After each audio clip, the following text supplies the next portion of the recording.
Hi, I'm Benji Hardy, an associate editor at the Arkansas Times. Max is out of town today at a media conference, so I'll be filling in for him. The biggest news today is probably what a big day tomorrow is going to be at the legislature. Less than a month after the session began, the General Assembly is on the verge of passing the two biggest, most substantial pieces of legislation that we're likely to see all year: reapproval of the private option and passage of Governor Asa Hutchinson's tax break proposal. The tax plan, which originated in the Senate, was amended in the House last week to give a slightly better capital gains deal to upper-income Arkansans. It then went back to the Senate for concurrence, where a Senate committee approved it this morning. Jonathan Disming, who is the Senate President pro tem, said he expects the tax package to be taken up by the full Senate tomorrow, and it's all but certain to pass.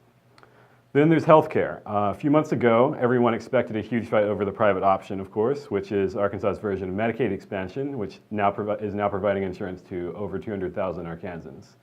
But now, thanks in large part to the endorsement of Governor Hutchinson, the private option also seems set to clear a final legislative hurdle without much of a fuss at all, which is a fairly remarkable development.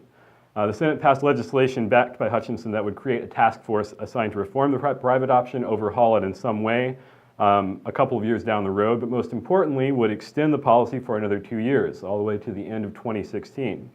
A number of Republican senators who fought the private option back in 2014 when Governor Beebe was governor signed on this time around. And legislators say they now expect the full House to take up that bill tomorrow as well, on Thursday. Now, one of the necessary pieces of legislation required to pass the private option is an appropriation, which requires a 75% majority vote. So it's still possible that it might take more than one vote to reach that 3/4 threshold, which is a high bar. But it also might simply sail through on the first vote tomorrow. That doesn't necessarily mean everything's done with for the session. For example, another bill that we're watching is HB 1077, which is a very controversial piece of legislation by Representative Charlie Collins of Fayetteville. It would require public college campuses to allow their faculty and staff to carry concealed weapons.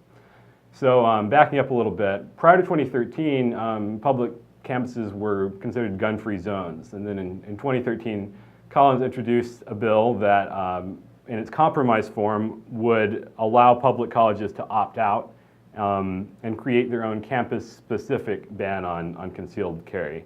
Turns out that every public college in the state wanted to do that. So after 2013, every public school in the state elected to keep their campuses gun-free.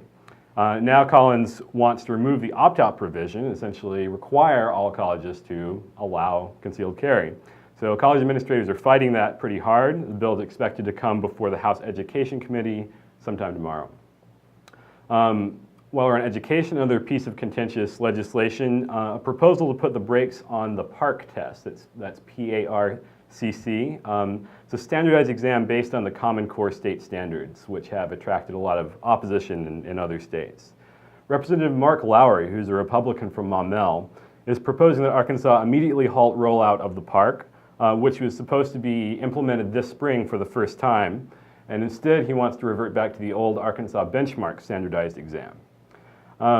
So the Common Core has encountered a lot of opposition on the right side of the political spectrum, but then in the past year or so, it's increasingly encountering opposition from the left as well. There's many teachers, parents, students who are increasingly discontent with standardized testing in general.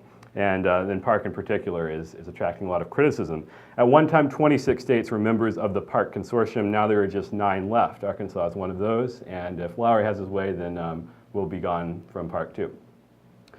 In local news, we're following a story on the Arkansas blog involving North Little Rock High School football coach Brad Bolding, who has been suspended from his duties at the school.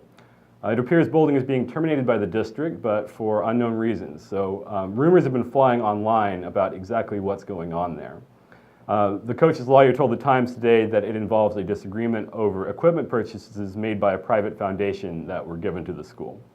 The attorney said Bolding will request a public hearing and contest his firing. So thanks for watching, and check back in tomorrow. Max will likely be back here at the helm from San Francisco.